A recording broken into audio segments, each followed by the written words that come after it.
أعوذ بالله السميع العليم من الشيطان الرجيم. بسم الله الرحمن الرحيم. الحمد لله والصلاة والسلام على رسول الله وعلى آله وأصحابه ومن والاه. رب اشرح لي صدري ويسر لي أمري واحلل عقدة من لساني يفقهوا قولي. اللهم انفعنا بما علمتنا وعلمنا ما ينفعنا اللهم زدنا علما اللهم آمين. أما بعد, Assalamualaikum warahmatullahi wabarakatuh.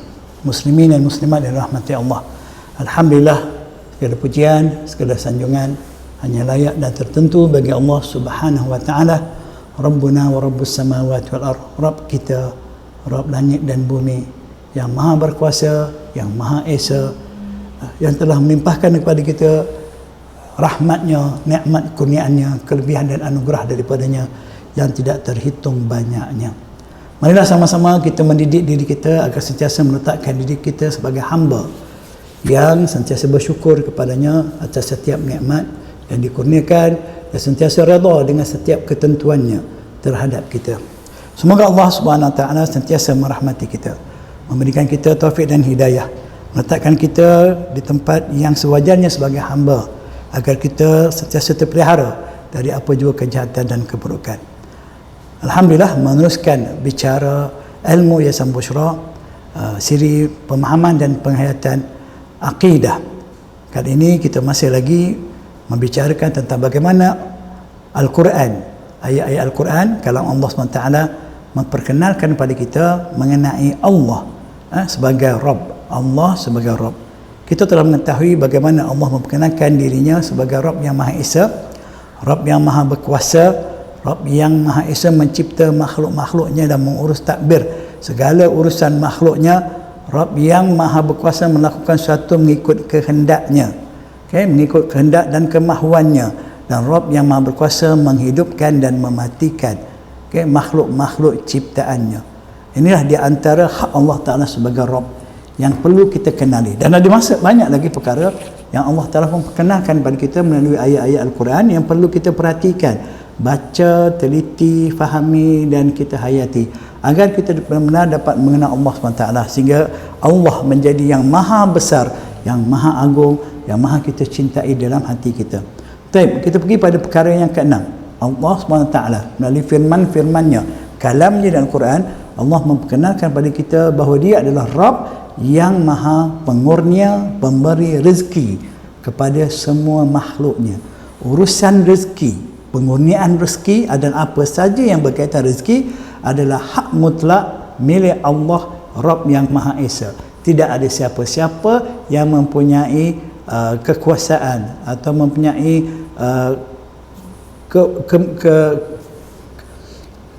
yang mempunyai hak untuk menguruskan rezeki ini melainkan Allah Subhanahu wa taala. Begitu sekali nak terangkan tuan-tuan, hanya Allah saja. Tak ada siapa pun makhluk yang menentukan rezeki untuk siapa-siapa pun. Kerana rezeki itu hak Allah SWT. Dia memberi rezeki kepada siapa yang dikehendakinya. Yarzuqu man yasha. Dialah Allah yang memberi rezeki kepada siapa yang dikehendakinya. Tidak ada siapa antara kita yang menguruskan rezeki kita ataupun rezeki orang lain. Itu yang saya nak jelaskan tadi. Itulah akidah kita. Bila kita mempunyai keyakinan bahawa hanya Allah yang menguruskan rezeki, apatah lagi kita dah kenal Allah, dia Maha Esa, dia Maha Berkuasa, dia maha melakukan apa yang dikehendakinya, maka apa yang perlu kita bimbang? Kerana rezeki kita di tangan yang maha berkuasa, rezeki kita di tangan yang sentiasa mengurus tadbir segala urusan alam ini dengan kekuasaannya dan kehendaknya dan kebijaksanaannya. Mari kita lihat pula beberapa ayat Al-Quran yang menceritakan tentang kekuasaan Allah Ta'ala mengurus rezeki ini. Umpamanya firman Allah SWT dalam surah Hud, surah yang ke-11 ayat 6. Wa ma min dabbatin fil ardi illa 'ala Allahi rizquha wa ya'lamu mustaqarraha wa mustawda'aha kullun fi kitabim mubin. Perhatikan betul ayat ni tuan, puan-puan. Kalau ada Al-Quran di tangan tu lebih afdal. Buka surah Hud, surah yang ke-11 ayat 6. Wa ma min dabbah. Tidak ada dari suatu apa pun yang dipanggil sebagai dabah, makhluk yang hidup melata di atas muka bumi ini. Apa jua makhluk yang hidup melata di atas muka bumi ini, sehalus-halusnya hingga sebesar-besarnya, yang kita nampak atau tidak nampak, yang kalau nak tengok perlu pakai alat ataupun kita tak perlu melihat alat kerana besarnya dia, semuanya itu yang ada di atas muka bumi ini illa 'ala Allahi rizquha, melainkan atas Allah, itu menjadi tanggungjawab Allah, kekuasaan Allah menguruskan rezeki bagi mereka. Allahu Akbar. Tidak ada suatu pun makhluk di atas muka bumi ini tuan-tuan, maka termasuklah kita manusia, pastinya kita lebih istimewa sebab kita telah diperkenankan Allah Ta'ala melalui ayat-ayat yang telah kita baca sebelum ini. Kita adalah makhluk yang istimewa, makhluk yang amat dicintai Allah, makhluk yang diciptakan dalam rupa bentuk kejadian yang terbaik, makhluk yang memikul amanah dan tanggungjawab sebagai khalifah Allah di atas muka bumi ini. Pastinya rezeki kita pun telah diuruskan oleh Allah SWT.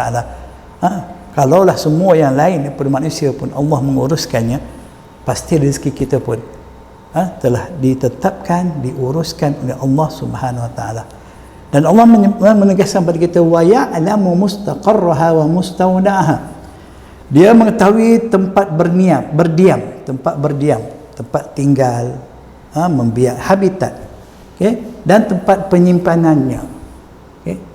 Ada berbagai tafsiran tentang mustawda'ah, itu bukan tempat kita bicara sekarang, tapi nak beritahu Allah mengetahui tentang keadaan makhluknya. Allah mengetahui semua situasi, kondisi, keadaan makhluknya, tidak ada terlepas dari pengetahuannya.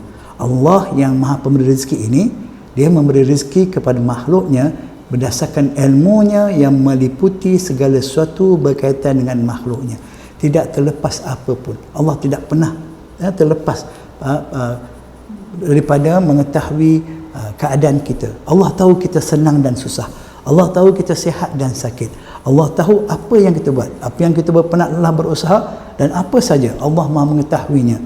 Oleh itu Allah tidak akan sekali-sekali menzalimi kita dalam bab menguruskan rezeki kita. Allah mengetahui segala-galanya. Kadang-kadang kita merasa, kenapa Allah tidak kurniakan saya rezeki sedangkan saya telah berusaha? Kenapa Allah tidak membantu saya sedangkan saya telah berpenat lelah? Hakikatnya Allah Maha mengetahui segala-galanya, lebih daripada apa yang kita ketahui. Allah mengetahui segala-galanya mengenai makhluknya. Kullun fi kitabim mubin, bahkan setiap rezeki, ketentuan yang berkaitan dengan makhluk-makhluk Allah itu telah tercatat di dalam kitab yang terang, iaitu Lauh Mahfuz. Telah diketahui Allah Ta'ala dan Allah mencatatnya di Lauh Mahfuz. Begitulah hebatnya Allah, Rabb kita. Begitulah hebatnya Allah. Wajarnya kita sebagai hamba merasa aman dan tenang kerana kita punya Allah Subhanahu Wa Ta'ala yang mengurniakan rezeki kepada semua makhluknya, yang mengetahui segala situasi dan kondisi makhluknya, dan telah menetapkan segala-galanya untuk makhluknya. Maka tidak perlu kita bimbang. Orang-orang yang beriman, orang-orang yang bertakwa kepada Allah SWT, yang berserah diri pada Allah SWT sebagai Rabbul Alamin, pasti tidak akan merasa bimbang dan duka cita, kerana mereka yakin kepada Allah Ta'ala, dan mereka yakin akan kekuasaan Allah Subhanahu Wa Ta'ala. Itulah dijelaskan Allah SWT dalam surah Hud. Dalam surah Az-Zariyat, surah yang ke-51, ayat 58, Allah SWT menegaskan melalui firman-Nya, Dia memperkenalkan pada kita tentang dirinya yang Maha pengurnia rezeki. Dan Dia bukan sebarang pengurnia, Dia adalah pengurnia yang Maha perkasa, yang Maha kuat, yang Maha kuat. Firman Allah Ta'ala, innallaha huwar razzaqu dzul quwwatil matin. Sesungguhnya Allah, dialah yang Maha pemberi rezeki, Ar-Razzaq, Maha pemberi rezeki. Maknanya banyak, Ar-Razzaq, banyak yang diberi, banyak yang ada pada dia, banyak yang diberi, ramai yang menerima, dan tidak ada siapa yang boleh menghalangnya daripada memberi. Ar-Razzaq, Dzul quwwatil matin. Allah yang Maha pemberi ini, Dia mempunyai kekuatan yang amat kukuh, sehingga tidak ada siapa yang boleh menghalang Dia untuk memberi apa yang dikehendakinya, sehingga tidak ada sesuatu yang boleh menahan pemberiannya dari sampai kepada makhluk-makhluk yang dikehendakinya. Begitulah hebatnya Allah SWT memperkenalkan dirinya kepada kita. Adakah kita benar-benar yakin bahawa rezeki yang ada pada kita adalah datangnya daripada Allah Subhanahu Wa Taala. Tidak ada siapa yang boleh menghalang apa jua rezeki yang telah ditetapkan ke atas kita. Apa yang Allah tetapkan pasti akan sampai. Apa yang Allah tidak beri pada kita tidak akan kita perolehi, walau apa cara dan jalannya sekalipun. Mari kita lihat pula firman Allah Subhanahu Wa Taala surah Al-Baqarah, surah kedua ayat 57. وَظَلَّلْنَا عَلَيْكُمُ الْغَمَامَ وَأَنزَلْنَا عَلَيْكُمُ الْمَنَّ وَالسَّلْوَى كُلُوا مِنْ طَيِّبَاتِ مَا رَزَقْنَاكُمْ وَمَا ظَلَمُونَا وَلَكِنْ كَانُوا أَنفُسَهُمْ يَظْلِمُونَ. Dan kami naungi kamu dengan awan, dan kami turunkan kepada kamu manna dan salwa. Makanlah dan minumlah. Kulu min thayyibat, makanlah dari yang baik-baik yang telah kami berikan kepada kamu. Kulu min thayyibat ma razaqnakum, yang telah kami kurniakan, rezekikan kepada kamu. Wa ma zalamuna, sesekali kami tidak pernah, dan mereka tidaklah menganiaya kami, akan tetapi mereka menganiaya diri mereka sendiri. Ayat ini menjelaskan tentang bagaimana Allah SWT telah memberikan kurniaan kepada Bani Israel. Okay?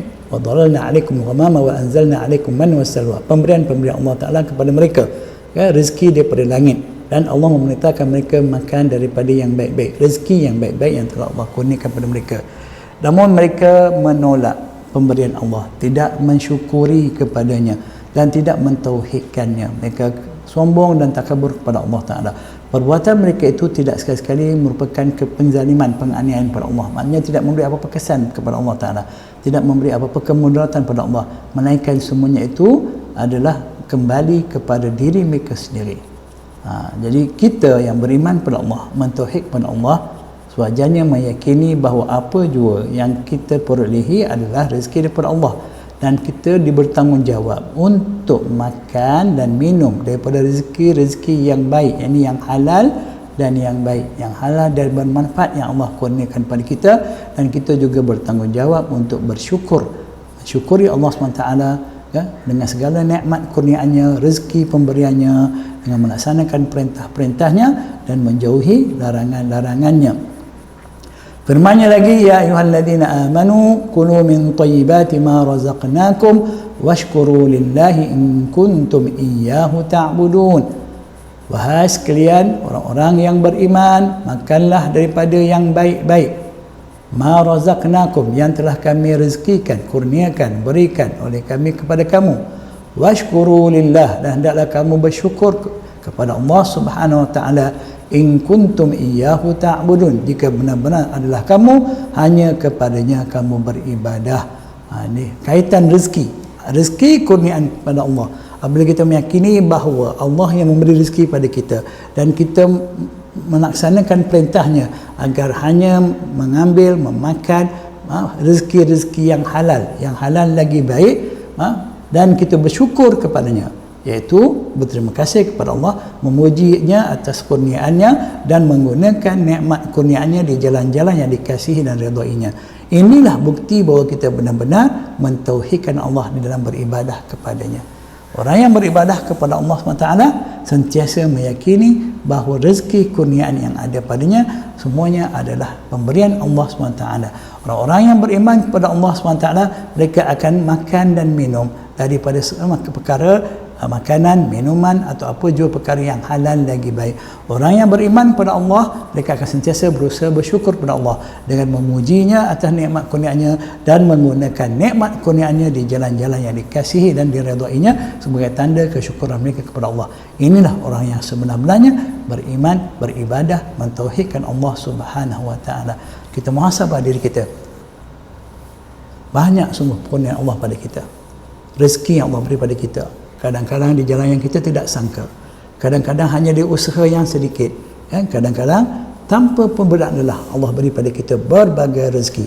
Adakah kita telah bersyukur kepada Allah Subhanahu Wa Taala sebagai satu tanda kita benar-benar beribadah kepada Allah Subhanahu Wa Taala, hamba yang mengagungkan dan taat dan patuh kepadanya. Setiap rezeki yang kita perolehi adalah sebagai satu peluang untuk kita muhasabah diri kita. Adakah kita bersyukur kepada Allah SWT Ingat, jika kita bersyukur pada Allah Ta'ala, pasti Allah akan tambahkan kebaikan daripada kurniaannya kepada kita. Firmannya lagi dalam surah Al-Ma'idah tadi, surah Al-Baqarah ayat 172. Kali ini kita surah Al-Ma'idah surah kelima ayat 88. Wa kulu mimma razaqakumullahu halalan tayyiba wattaqullaha alladhi antum bihi mu'minun. Dan makanlah makanan yang halal lagi baik daripada apa yang Allah telah rezekikan kepada kamu. Ingat, poin kita, Allah yang memberi rezeki kepada kita semua, dan berdasarkan kekuasaan Allah memberikan rezeki, kita bergantung kepada satu peraturan, ketetapan Allah. Rezeki yang boleh kita ambil, makan dan manfaatkannya adalah rezeki yang halal lagi baik. Rezeki yang halal lagi baik, halalan tayyiba. Wattaqullaha alladhi antum bihi mu'minun, dan hendaklah kamu sentiasa bertakwa pada Allah, iaitu menjauhi perkara-perkara yang menyebabkan kemurkaan dan azabnya, agar kamu selamat daripada azab dan siksanya. Alladhi antum bihi mu'minun, yang mana Allah itulah yang kamu beriman dengannya. Jadi jelas ayat ini, jika benar-benar kita beriman pada Allah SWT, kita meyakini bahawa segala rezeki yang ada pada kita adalah pemberian Allah SWT. Kita bertanggungjawab, mempunyai amanah untuk hanya mengambil rezeki yang halal lagi baik, dan kita mestilah sentiasa berusaha melalui pemberian Allah rezeki ini, jangan kita lakukan perkara-perkara yang menyebabkan kita dimurkai oleh Allah Ta'ala. Kerana itu Allah berpesan pada kita supaya bertakwa kepadanya, melindungi diri kita daripada kemurkaan dan azabnya yang mungkin berlaku jika kita menyalahgunakan rezeki yang dikurniakannya pada kita, atau kita mengambil rezeki yang haram yang dilarangnya. Maka marilah sama-sama kita meningkatkan keyakinan kita kepada Allah SWT, keimanan kita pada Allah, sentiasa berada dalam keadaan berhati-hati, sentiasa yakin bahawa rezeki yang ada pada kita semuanya daripada Allah, dan kita punya tanggungjawab untuk mengambil rezeki yang baik dan yang halal, sumbernya yang baik, bendanya yang baik, cara mengambilnya, cara menggunakannya pun pada perkara yang halal dan baik. Ada kalanya kita dapat rezeki yang baik, alhamdulillah, tapi kita gunakan di jalan yang tidak baik, yang tidak halal. Ada kalanya kita menggunakan benda yang haram di tempat yang halal. Itu pun tidak boleh. Penjelasannya nanti akan sampai masanya. Tapi dalam konteks sekarang kita membicarakan bahawa Allah Rabb yang maha berkuasa mengurniakan rezeki kepada makhluknya. Tidak perlu pembantu untuk Allah menguruskan urusan rezeki ini. Dia yang maha kaya, yang melimpahkan rezekinya kepada makhluknya. Oleh kerana Allah yang memberi kepada kita rezeki-rezeki ini, maka kita mempunyai tanggungjawab dan amanah yang mesti kita lakukan kepada Allah, iaitu beriman kepadanya, sentiasa bersyukur kepadanya, dan mengambil rezeki yang halal lagi baik sebagai tanda kita hamba-hamba yang sentiasa taat beribadah kepadanya, sebagai bukti kita sebagai hamba-hamba yang beriman kepadanya. Allahu Akbar. Alangkah jelas dan terangnya ayat-ayat Allah SWT yang menerangkan pada kita betapa Allah Subhanahu Wa Taala maha pengurnia rezeki. Bila kita membaca dan melihat satu persatu ayat ini, maka akan terpadam dari diri kita rasa takabur, rasa besar diri, sombong, rasa hebat diri kita. Kadang-kadang kita terlupa bahawa semuanya daripada Allah, sedangkan kita merasakan ini semua adalah hasil titik peluh aku sendiri. Harta yang aku ada hari ini, kekayaan dan kekuasaan ini adalah kerana aku memang orang yang layak, aku orang yang hebat, aku begitu dan begini. Tuan-tuan, inilah akibatnya jika kita tidak mendapat petunjuk daripada Al-Quran dan Sunnah. Ramai manusia yang terpedaya dengan apa yang ada pada mereka. Mereka menyangka semuanya asal daripada kebijaksanaan mereka, usaha dan kegigihan mereka. Sedangkan semuanya daripada Allah, dan semuanya itu adalah ujian daripada Allah SWT. Jika kita menggunakan kurnia Allah Ta'ala, berjalan yang dikasihi dan ridainya, maka kita beruntung. Bahkan sekiranya apa yang Allah kurniakan kepada kita itu menjauhkan kita daripada Allah Ta'ala, menjauhkan kita dari ketaatan dan kepatuhan padanya, pastilah kecelakaan dan kerugian yang akan menanti kita dalam kehidupan kita di dunia dan di akhirat. Mari kita lihat pula dalam firman-Nya pada surah Al-An'am, surah ayat 142. Allah sebut bagaimana Allah memberikan rezeki kepada semua makhluknya. Wa minal an'ami hamulatan wa farsha. Kulu mimma razaqakumullah wa la tattabi'u khutuwatis syaitan innahu lakum aduwwum mubin. Dan dia ada di antara haiwan ternak itu ada yang dijadikan untuk pengangkutan, ada juga yang dijadikan untuk disembelih, untuk kegunaan kita. Daging dia dimakan dan kulit atau tulang belulangnya dimanfaatkan untuk perkara-perkara yang berkaitan yang dibenarkan oleh syarak. Ini al-an'am ialah binatang ternakan. Ada setengahnya dia akan sebagai pengangkutan, digunakan untuk keperluan kita.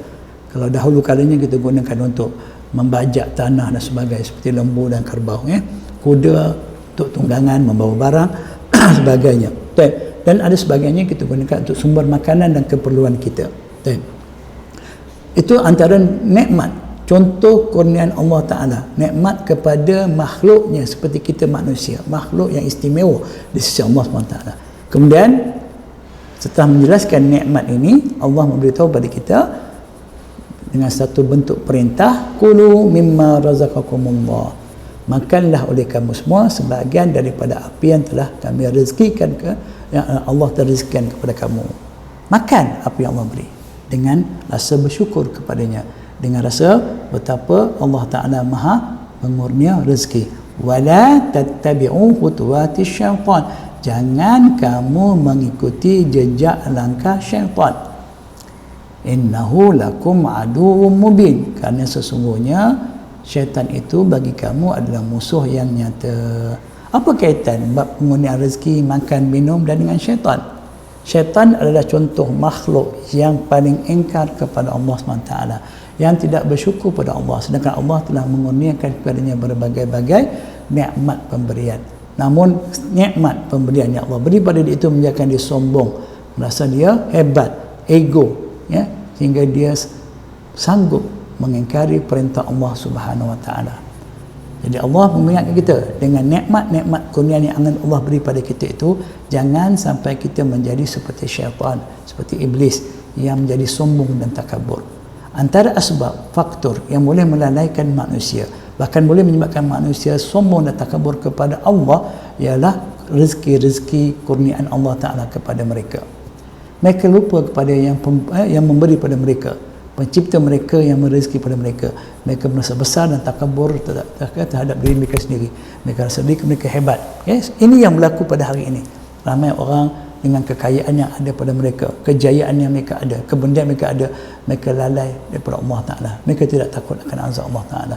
Harta benda itu, perniagaan mereka, usaha mereka menjadikan mereka merasa mereka lah orang yang paling hebat. Mereka mahu disanjung, diagungkan.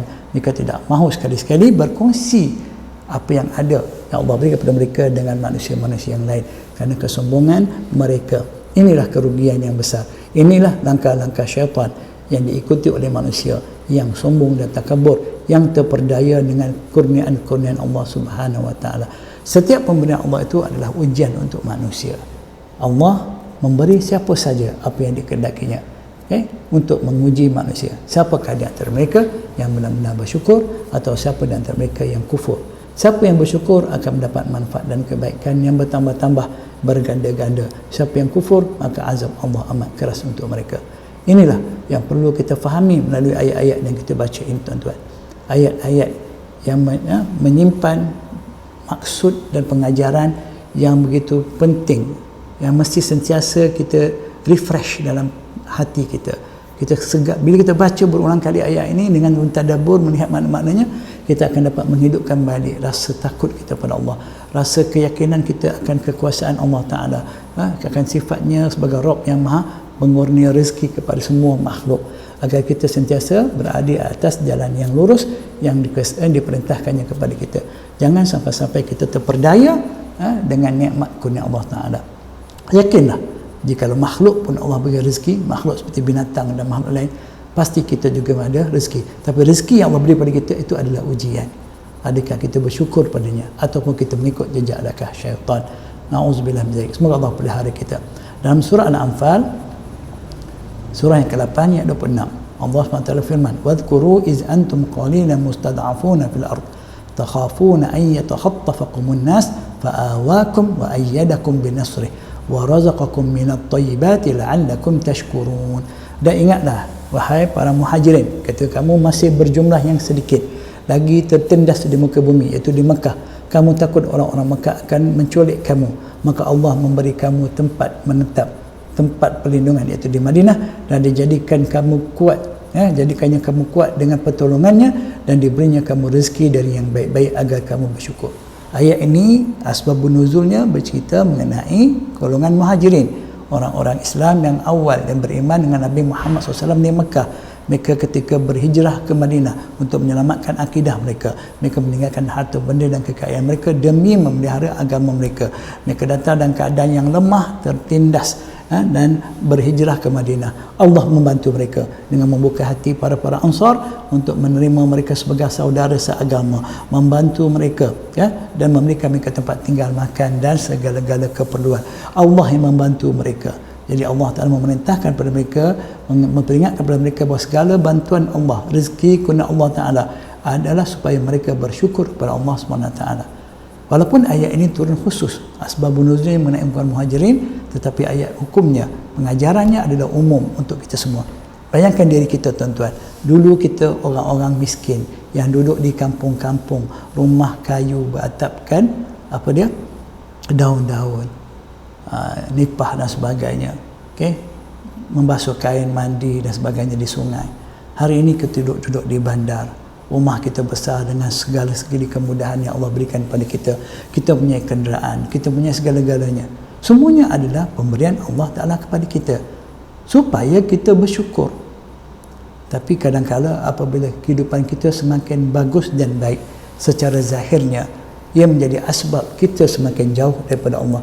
Lihatlah cara hidup kita hari ini, di dalam Allah memberikan kita nikmat ini, kita semakin jauh daripada Allah Subhanahu Wa Ta'ala. Walau rumah kita makin besar, masjid-masjid kita makin besar dan canggih, namun orang-orang yang beriman, yang berada di dalamnya, yang taat dan patuh kepada Allah Ta'ala tidak seramai yang sepatutnya. Kita lupa dengan nikmat punya Allah Ta'ala, kita hanyut dalam nikmat ini, teraba-raba, akhirnya kita tidak bersyukur kepadanya atas setiap nikmatnya. Semakin ramai orang Islam yang kaya, semakin ramai orang Islam yang memiliki berbagai-bagai harta kekayaan di dunia ini, namun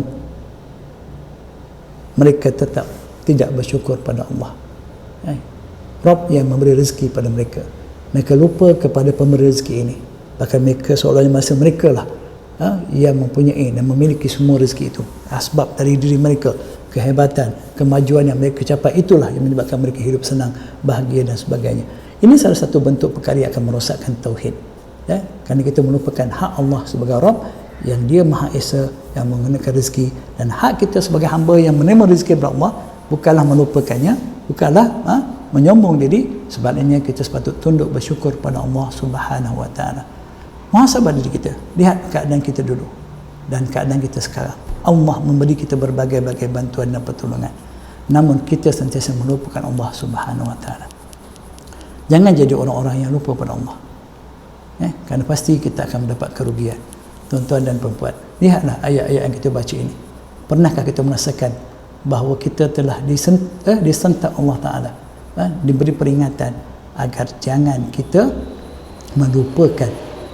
melupakan tanggungjawab kita bersyukur terhadap setiap nikmat kurnia Allah. Ketika dahulunya kita miskin, susah, terpinggir, kali ini setelah Allah letakkan kita di tempat yang hebat, kita memilih untuk melupakan Allah Subhanahu Wa Ta'ala. Jangan jadi hamba yang paling awal mencari Allah di saat lemah dan susah, tapi lah paling awal jauh daripada Allah di saat mendapat kurniaan Allah Subhanahu Wa Ta'ala. Baik, kita lihat pula pada surah An-Nahl, surah yang ke-16 ayat 72. Firman Allah Ta'ala, wallahu ja'ala lakum min anfusikum azwaja wa ja'ala lakum min azwajikum banina wa hafadatan wa razaqakum min at-tayyibat afa bil batili yu'minuna wa bi ni'matillahi hum yakfurun. Allah menjadikan bagi kamu pasangan-pasangan dari diri kamu sendiri, atau dari jenis kamu sendiri, dan Dia menjadikan daripada isteri-isteri kamu itu anak-anak dan cucu-cucu, dan Dia memberimu rezeki dari yang baik-baik. Maka mengapakah mereka beriman kepada yang batil dan mengingkari nikmat Allah Subhanahu Wa Ta'ala? Tuan-tuan, pernah tak tuan-tuan baca ayat ni? Surah An-Nahl. Ayat ini menceritakan realiti kita. Allah yang menjadikan kita, dan Allah telah menemukan jodoh kita dari kalangan manusia seperti kita. Pasangan kita, kalau kita lelaki, pasangan kita perempuan yang dipanggil isteri. Kalau kita perempuan, pasangan kita lelaki yang dipanggil suami. Allah yang menentukan jodoh kita semua. Adakah kita bersyukur kepada Allah kerana telah memberikan kita pasangan? Satu nikmat yang telah ditetapkan Allah Ta'ala untuk setiap makhluknya.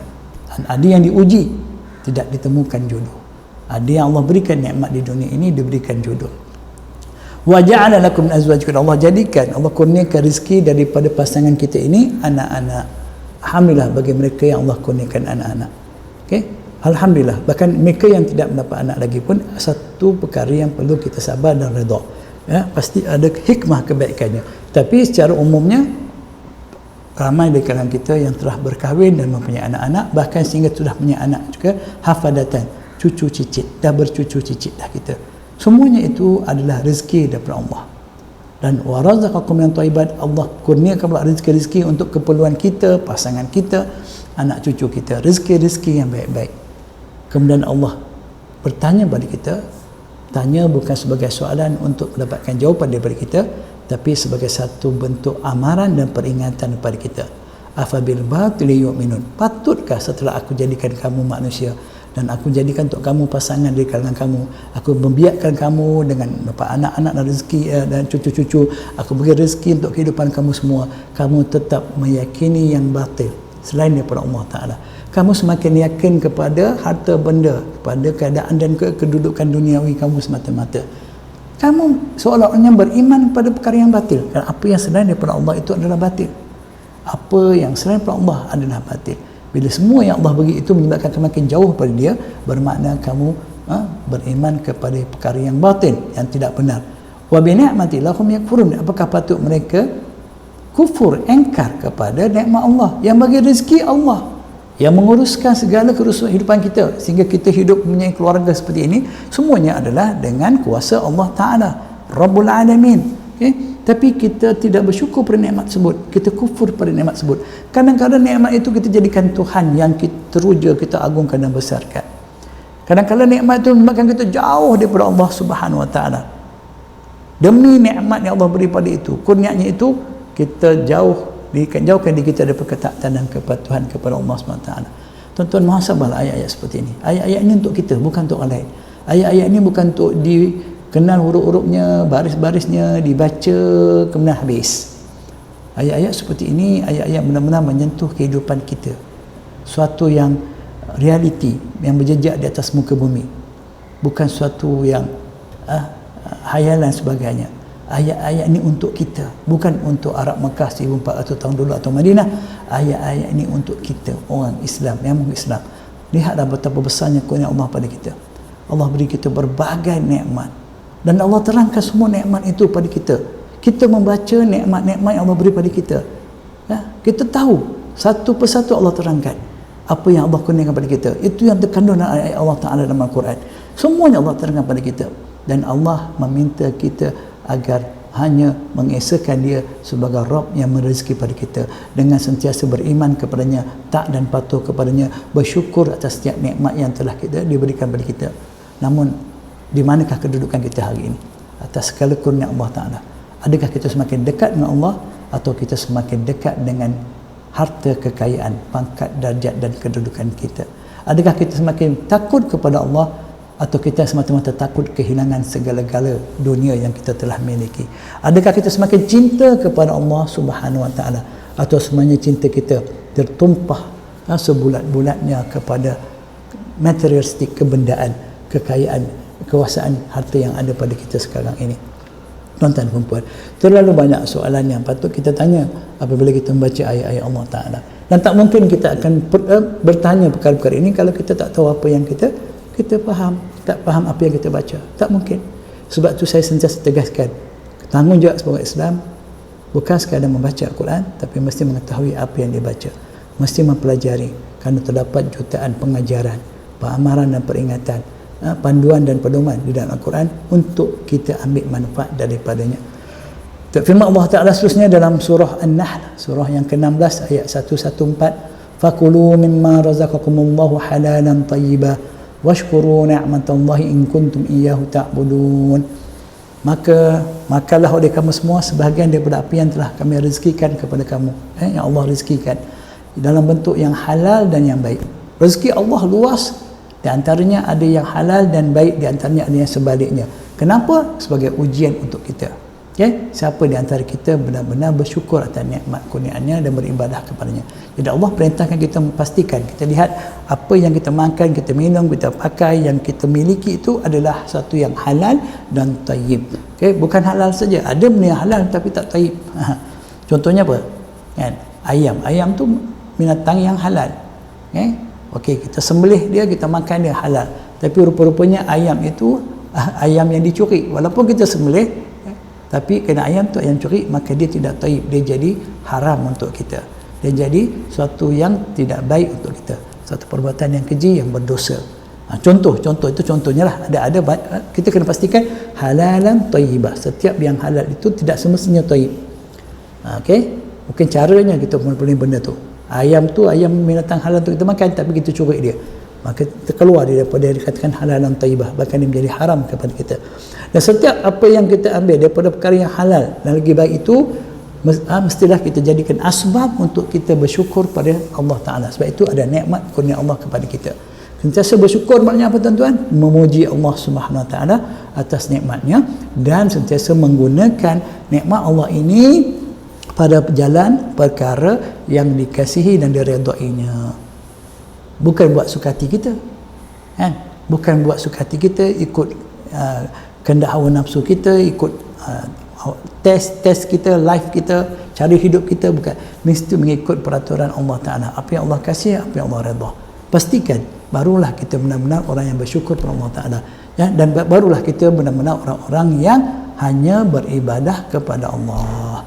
Tidak ada artinya solat kita, puasa kita, zakat kita dan sebagainya jika kita tidak bersyukur pada Allah Ta'ala, dan kita tidak mengambil perkara yang halal.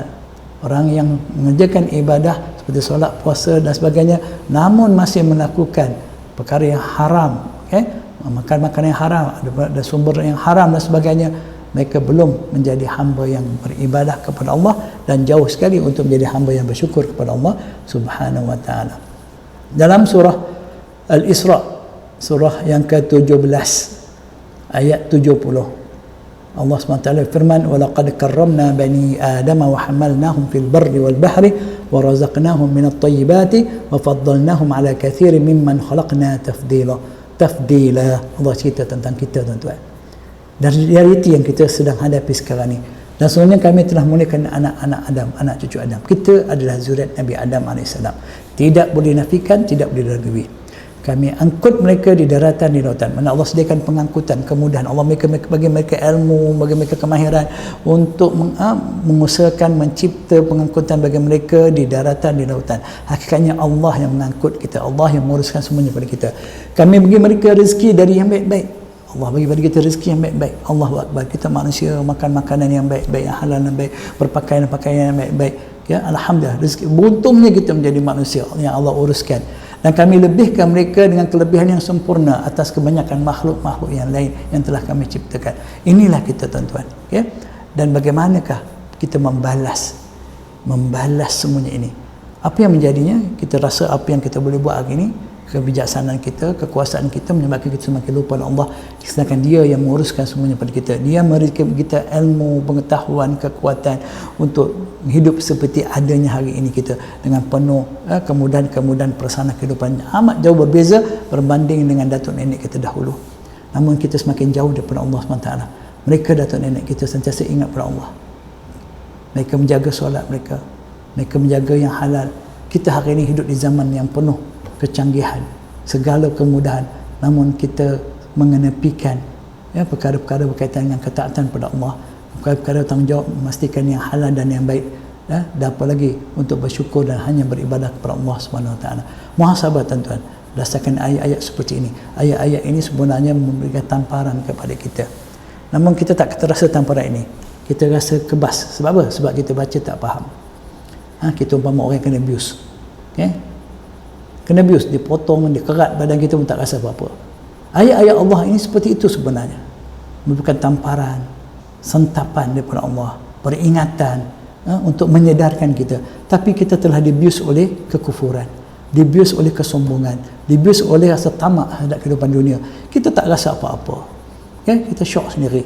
Ya, tuan-tuan, ayat terakhir. Akan banyak lagi ayat, kita berhenti setakat ayat tadi supaya kita dapat sambung, dapat tidak tergantung perbahasannya dengan ayat-ayat lain. Ada banyak lagi ayat yang menjelaskan kepada kita bagi Allah sebagai Rabb yang menggunakan rezeki. Yang penting tuan-tuan dan puan-puan, membaca dan melihat, memerhati ayat-ayat Al-Quran ini, melihat makna-maknanya, maksud-maksudnya, dan dicernakan sebagai suatu sumber pengajaran, pedoman dan panduan dalam kehidupan kita.